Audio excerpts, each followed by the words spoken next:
Ya, silakan presentasikan hasil karya tulis proposal skripsi ya, yang akan dijadikan skripsi 3 menit saja.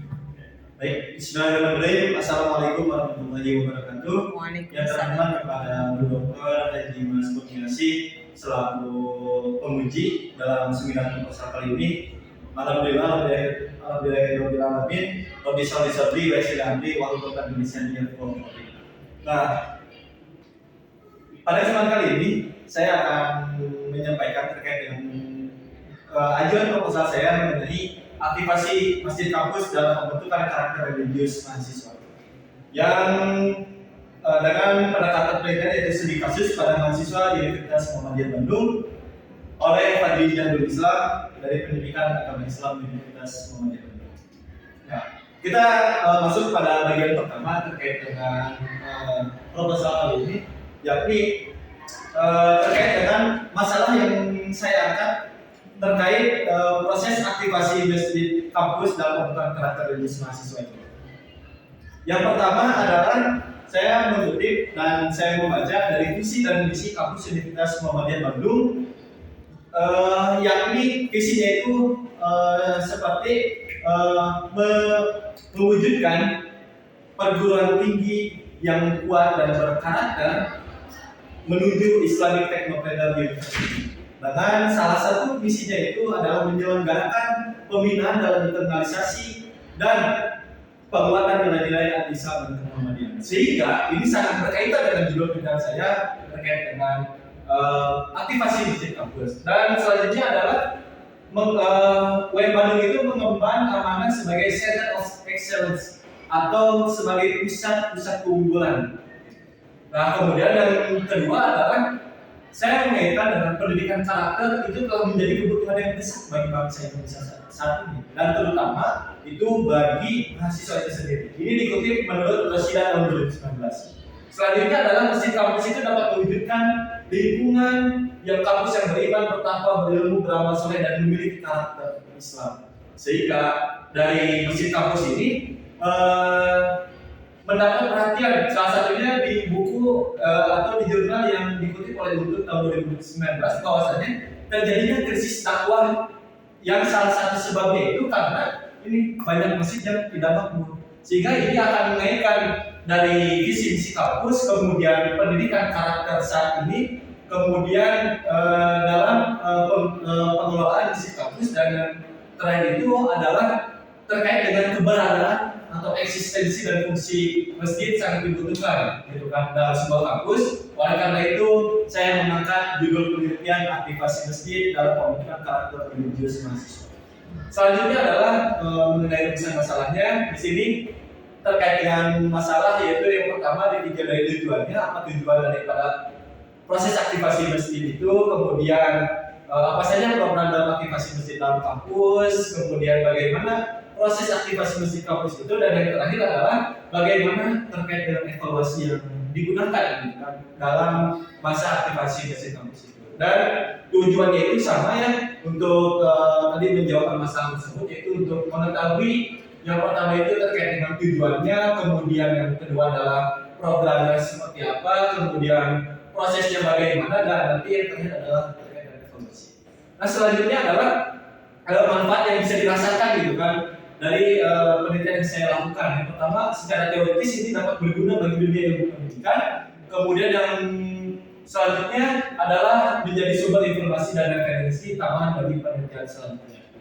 Dan yang selanjutnya adalah manfaat praktis. Yang pertama adalah ini dapat mengoptimalkan pelaksanaan kegiatan keagamaan di kampus khususnya, kemudian memberikan motivasi, dan yang terakhir adalah menambah pengetahuan dan manfaat bagi peneliti dan pembaca.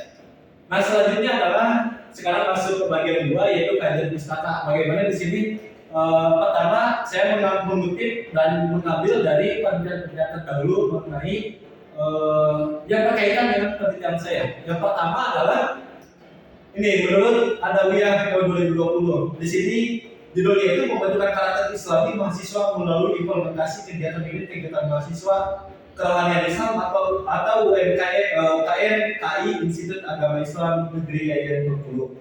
Nah, di sini yang membedakan penelitian saya adalah yang penelitian saya spesifikasinya itu lebih kepada pembentukan karakter religius. Jadi bukan hanya karakter Islamnya saja secara umum, tapi diteliti karakter religiusnya.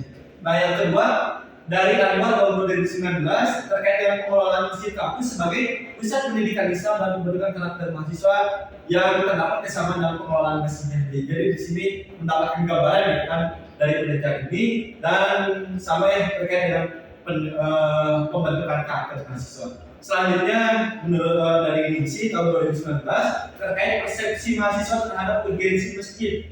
UIN Nuha sebagai pusat kegiatan keagamaan di IAIN Ponorogo dengan lebih difokuskan pada pembentukan karakter religius mahasiswa. Selanjutnya adalah menurut Nugraha dan Sutarningsih, masjid sebagai ruang literasi. Itu studi kasus terhadap Masjid Jenderal Sudirman. Ini terkait dengan objek penelitiannya. Kalau penelitian ini lebih kepada masjid secara umum, tapi saya dalam penelitian kali ini masjid kampus gitu kan. Dan objeknya pun mahasiswa bukan masyarakat. Nah, yang terakhir yaitu dari Abdul Rahim terkait dengan peranan masjid kampus dalam pembentukan pendidikan karakter mahasiswa. Dan ini sama belum menjelaskan spesifikasi karakter religius mahasiswa. Sehingga disinilah pentingnya gitu kan penelitian saya ini untuk menganalisis sejauh mana pendidikan karakter religiusnya mahasiswa. Nah, selanjutnya adalah terkait dengan landasan teori yang saya buatkan. Yang pertama adalah karena landasan utama kita ini adalah Al-Quran dan hadis, gitu kan. Maka Al-Quranlah posisi tertingginya. Maka disinilah teori yang saya gunakan itu berdasarkan mengambil dari landasan ayat Al-Quran. Gitu. Yang pertama dari Quran surat atau ayat 18 yang bunyinya A'udzubillahi minasyaitonir rajim. Innama ya'muru masajidallahi man amana billah wal yawmil akhir wa aqama shalah wa ataz zakat wa lam yakhsha illa Allah fa asa ulaika ayyakunu minal muttaqin. Bahwasanya sesungguhnya orang yang memakmurkan masjid ialah yang memakmurkan masjid Allah ialah orang yang beriman kepada Allah, pada hari akhir, yang melaksanakan sholat, menunaikan zakat dan takut hanya takut gitu kan kepada Allah. Dan semoga mudah-mudahan mereka itu termasuk orang yang mendapatkan binatang tadi didapatkan petunjuk. Dan ayat yang kedua yaitu Quran surat An-Nahl 125. Auzubillahi minasyaitonir rajim. Wad'u ila sabili rabbika bil hikmah wal mau'izatil hasanah wajadilhum billati hiya ahsan. Inna rabbaka huwa a'lamu biman dhalla an sabili wa huwa a'lamu bil muhtadin. Bahwasanya seluruh manusia kepada jalan Tuhan dan apa? Dengan hikmah dan pengajaran yang baik. Dan berdebatlah dengan mereka itu dengan perdebatan yang baik. Sesungguhnya Tuhan lah Dia yang lebih mengetahui siapa yang memang dola sabili yang tersesat dari jalannya. Wa huwa a'lamu bil muhtadin, dan siapa yang dan Dia mengetahui siapa yang mendapatkan petunjuk. Dan hal inilah terkait dengan masjid kampus dan seruan pada kita untuk sama-sama mengagungkan kalimat Allah. Sehingga di sini menurut Qaradawi tahun 2000 dalam bukunya, masjid itu sebagai tempat untuk bermusyawarah dan mencari solusi permasalahan. Dan selanjutnya adalah menurut Maryam tahun 2017 terkait dengan program masjid kampus itu ada kajian terbuka, kelas studi, ada kelas studi Islam, beasiswa dan pendidikan, bahkan pendalaman Al-Quran dan lain sebagainya. Kemudian menurut Ananda, keberjalanannya program masjid kampus itu didukung oleh kegiatan teradisir, pemateri yang qualified, gitu kan, atau pemateri yang tentu ahli dan dibutuhkan, kemudian yang dapat meramaikan suasana. Jadi bukan hanya monoton saja, hanya satu arah saja, tapi bisa melakukan dua arah, sehingga para jamaah itu tertarik gitu kan untuk mendengarkan pemateri tersebut dan lain sebagainya. Kemudian menurut Ekawati terakhir, karakter religius itu didasari oleh beberapa indikator, yaitu ada sikap cinta damai, toleransi, menghargai perbedaan agama, kerjasama, teguh pendirian, percaya diri, anti kekerasan atau tidak memaksakan kehendak, keterusan menjaga lingkungan, melindungi yang kecil, dan yang terakhir itu melindungi yang tersisih. Nah, selanjutnya mengenai kerangka berpikir yang saya buat, yakni pertama itu diawali oleh tadi penguatan dalilnya. Dan jelas di Quran surat atau ayat 18, kemudian di An-Nahl ayat 125 yang tadi sudah saya bacakan. Nah, kemudian nanti diturunkan dan ini dikaitkan dengan visi dan misi kampus Universitas Muhammadiyah Bandung. Yang tadi di awal sudah saya sampaikan juga, visi dan visi dan beberapa misi yang dari kampus UIN Bandung. Kemudian nanti dikaitkan juga bagaimana program aktivasi masjid kampus ini. Salah satunya itu adanya kultum zuhur, atau nanti bahkan bisa ada pengembangan lagi di program lainnya, sehingga nanti akan adanya faktor pendukung gitu kan, mencari apa saja sih faktor pendukung terkait pelaksananya program aktivasi. Nah kemudian apa saja sih faktor penghambatnya. Kemudian setelah ini dicari, kemudian dilakukanlah evaluasi terhadap program aktivasi masjid kampus yang sehingga nanti pada akhirnya itu dapat membentuk karakter religius mahasiswa. Itulah yang menjadi kerangka berpikir pada penelitian saya. Dan selanjutnya terkait dengan metodologi penelitian, yang pertama itu mengenai metode pengumpulan datanya. Karena tadi saya menggunakan jenis penelitian itu kualitatif, di mana itu menghasilkan prosedur analisis yang tidak menggunakan prosedur analisis statistik atau cara kuantifikasi lainnya.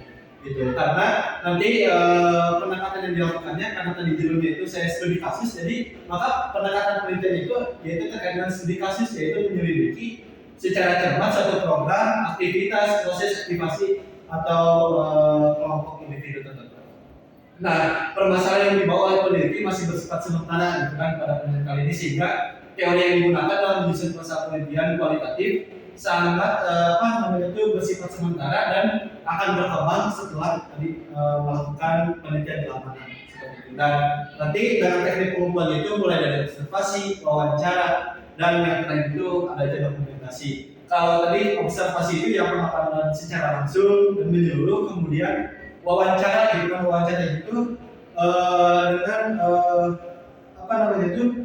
terstruktur dalam artian sudah ada panduannya gitu kan.